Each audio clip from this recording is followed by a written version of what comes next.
About Face by Donna Leons. Narrated by David Colaci. Che ti par di quell'aspetto? What do you think of that face? Così fan tutte. Mozart. Chapter 1. He noticed the woman on their way to dinner. That is, as he and Paola passed in front of the window of a bookstore, and he was using the reflection to adjust his tie, Brunetti saw the woman's reflection as she passed by, heading towards Campo San Barnaba, arm in arm with an older man. He saw her from behind, the man on her left.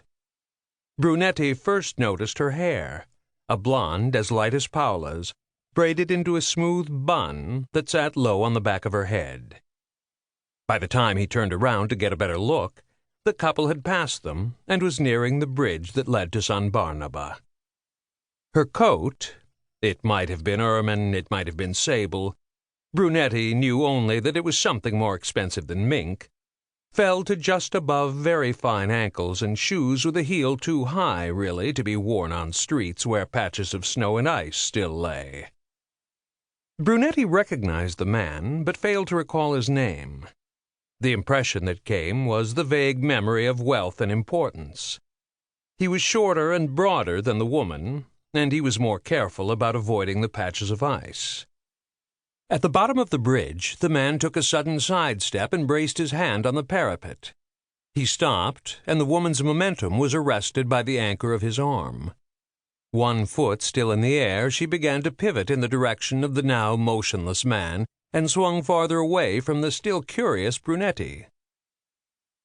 "If you felt like it, Guido," Paola said from beside him, "you could get me the new biography of William James for my birthday." Brunetti looked away from the couple and followed the direction of his wife's finger towards a thick book at the back of the window display. "I thought his name was Henry," he said, straight-faced. She yanked at his arm, pulling him closer. "Don't play the fool with me, Guido Brunetti. You know who William James is." He nodded.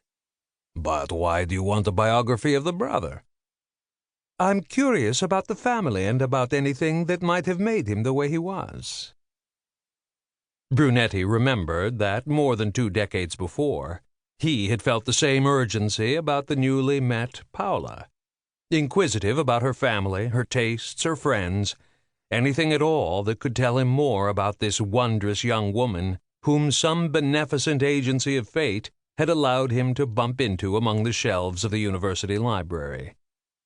To Brunetti, this curiosity seemed a normal enough response to a warm and living person.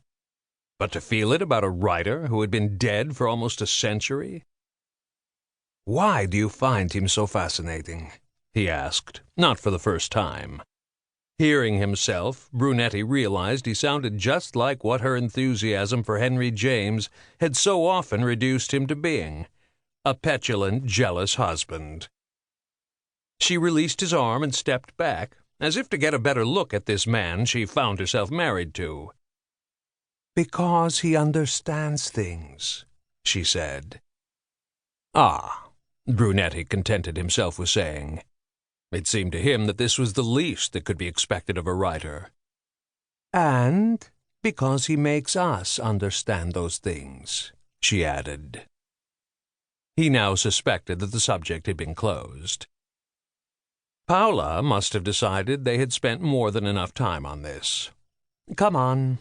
You know my father hates people to be late," she said. They moved away from the bookstore.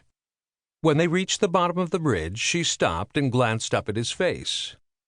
"You know," she began, "you're really very much like Henry James." Brunetti did not know whether to be flattered or offended. Over the years, fortunately, he had at least ceased to wonder, upon hearing the comparison, whether he needed to reconsider the foundations of their marriage. "You want to understand things, Guido. It's probably why you're a policeman." She looked thoughtful after saying this. "But you also want other people to understand those things." She turned away.